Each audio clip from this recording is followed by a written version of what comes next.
If you look at the debt clock in Times Square or check the official figures from the US Treasury, you will see a number that defies human comprehension. It is currently spinning past $35 trillion and heading rapidly toward $38 trillion. To put that into perspective, if you stacked 38 trillion $1 bills on top of each other, the pile would reach not just to the moon, but beyond it. For decades, politicians and economists have dismissed this number. They told us that deficits don't matter because we owe the money to ourselves, or that the debt is manageable as long as the economy grows. They treated the national debt like a scorecard in a video game, a high number that looks scary but has no real-world consequences. But in 2024, the math changed. We have entered a new era of fiscal reality where the debt is no longer just a number. It is a predator that is beginning to consume the budget of the United States government. For the first time in history, the U.S. government is spending more on interest payments on the debt than it is spending on national defense. Think about that. We are spending more to pay off the bondholders of the past than we are to equip the military of the present. We are spending more on interest than on the entire Medicaid program. The interest bill alone is approaching $1 trillion a year.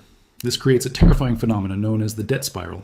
In a normal household, if you have too much debt, you cut your spending, you stop eating out, you cancel Netflix. But a government is not a household. A massive portion of U.S. government spending is mandatory, Social Security and Medicare. These are promises made to an aging population that cannot be politically broken. So the government cannot cut spending. Instead, to pay the interest on the old debt, the government has to issue new debt. It is borrowing from a new credit card to pay the minimum monthly balance on the old credit card.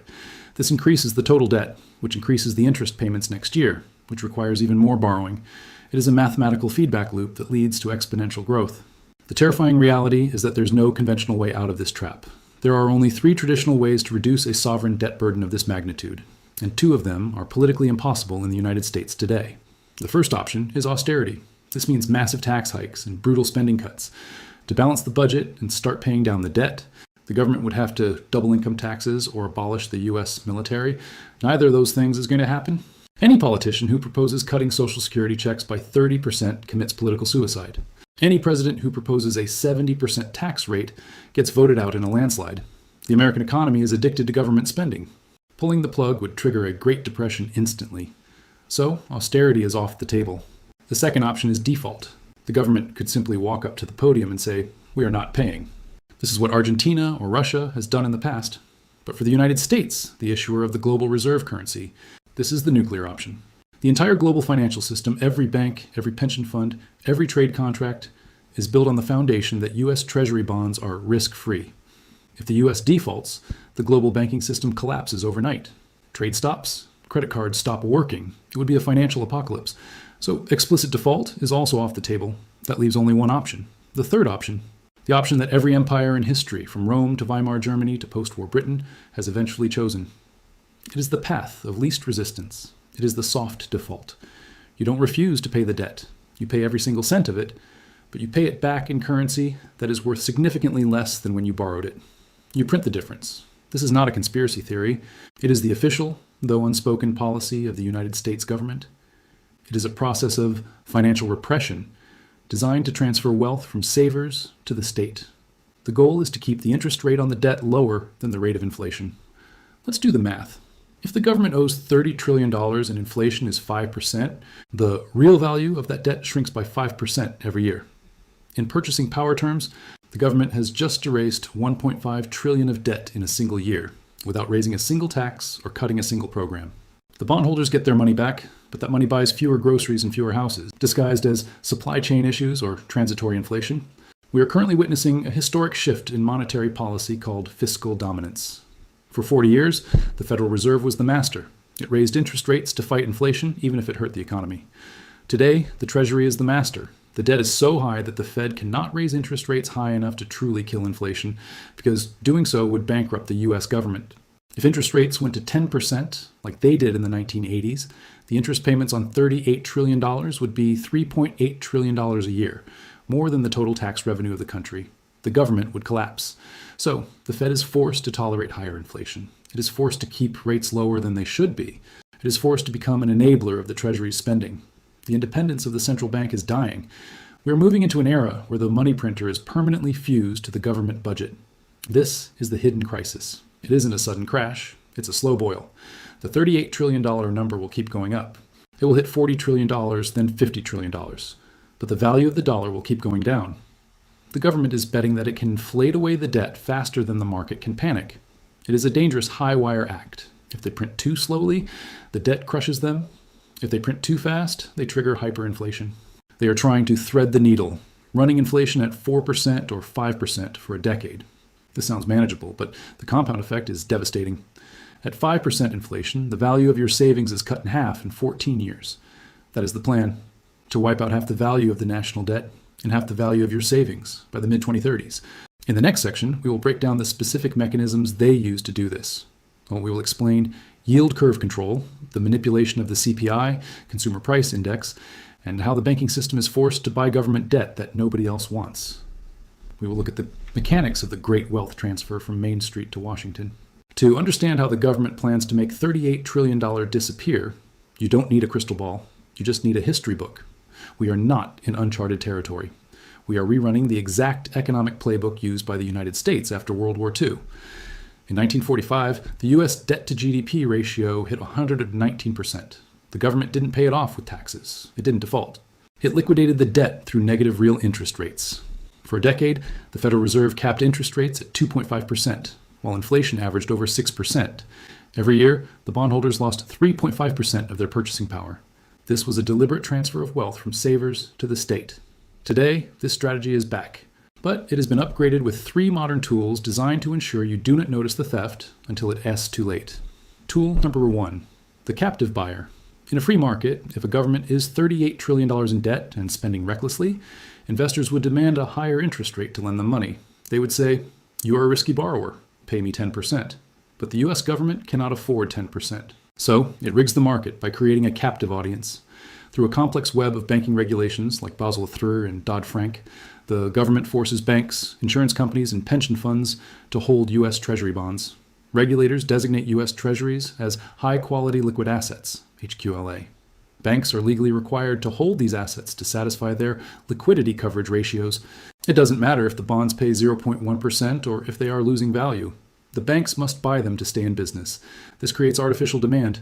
It forces the financial system to lend money to the government at suppression rates, regardless of the risk. Your pension fund isn't buying government debt because it's a good investment. It's buying it because it's against the law not to. Tool number 2, the broken compass, cited in CPI. If you want to pay people less, but you promise to pay them based on inflation, the easiest solution is to redefine inflation.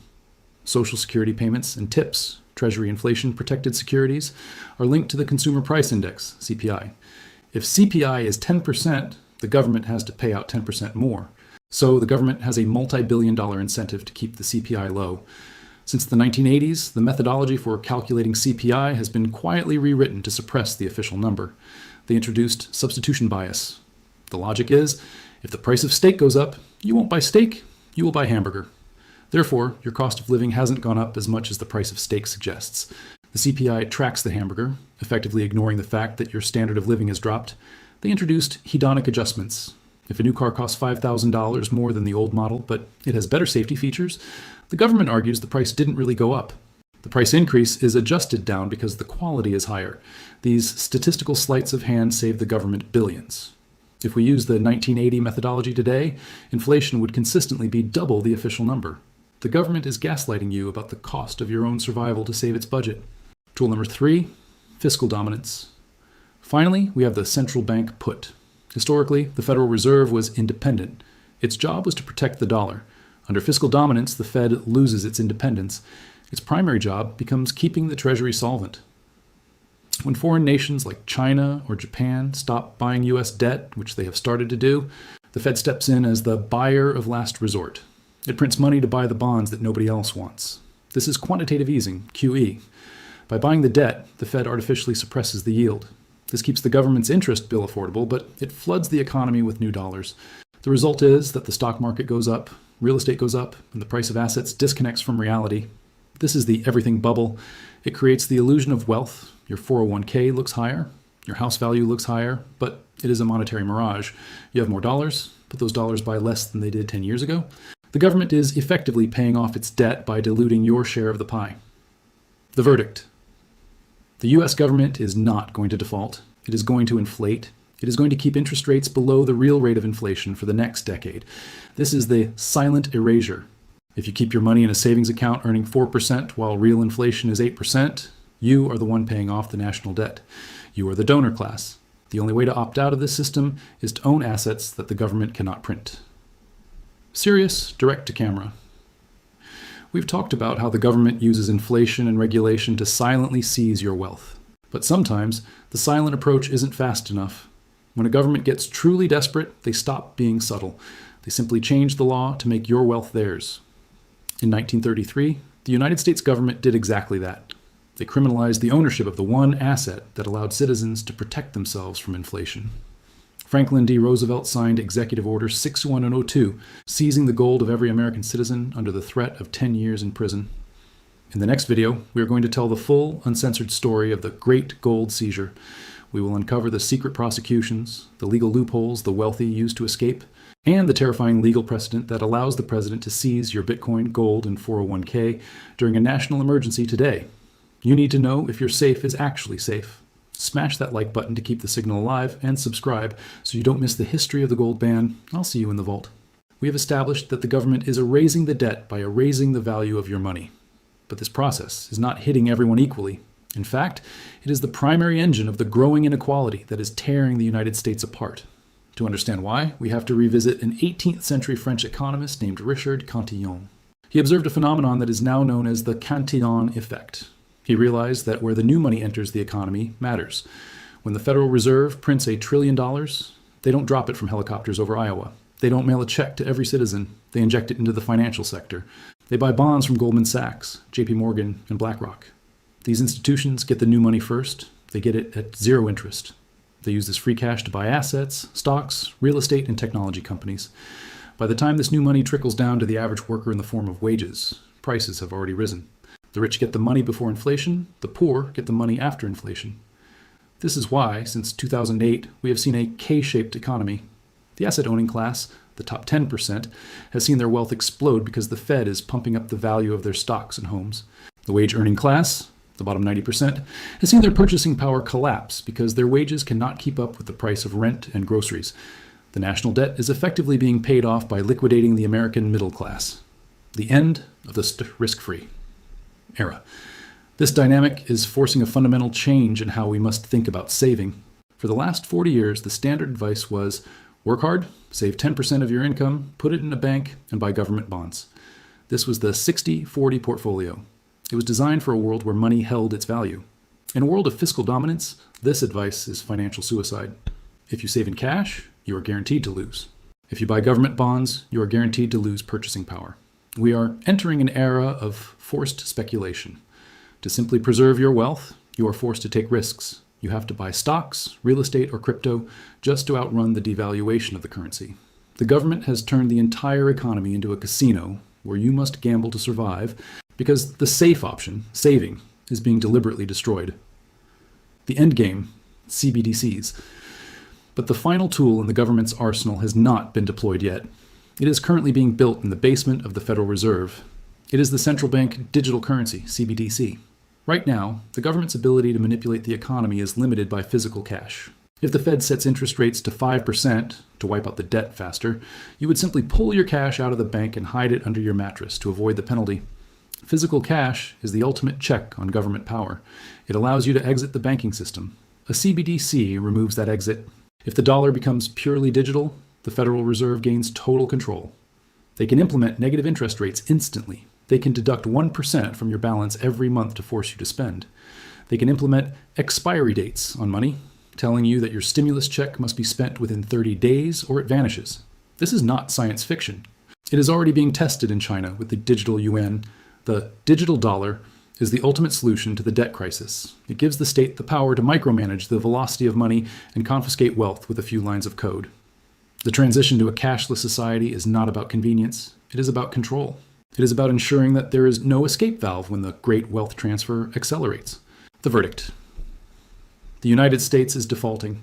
It is a slow, polite, and bureaucratic default, but it is a default nonetheless. The $38 trillion will never be paid back in real terms. The winners will be those who own scarce assets, real estate, gold, Bitcoin, profitable businesses, things that cannot be printed. The losers will be those who trust the currency and the institutions. The American dream of saving your way to prosperity is dead. We are now in the game of asset survival. Serious, direct to camera. We've discussed how the government uses inflation and digital control to slowly seize your wealth. But history shows that when a government gets truly desperate, they stop being subtle. They stop asking. They simply take. In 1933, the United States government, the land of the free, did exactly that. They criminalized the ownership of the one asset that allowed citizens to protect themselves from inflation. Franklin D. Roosevelt signed Executive Order 6102, seizing the gold of every American citizen under the threat of 10 years in prison. In the next video, we are going to tell the full, uncensored story of the Great Gold Seizure. We will uncover the secret prosecutions, the legal loopholes the wealthy use to escape, and the terrifying legal precedent that allows the president to seize your Bitcoin, gold, and 401k during a national emergency today. You need to know if your safe is actually safe. Smash that like button to keep the signal alive, and subscribe so you don't miss the history of the gold ban. I'll see you in the vault.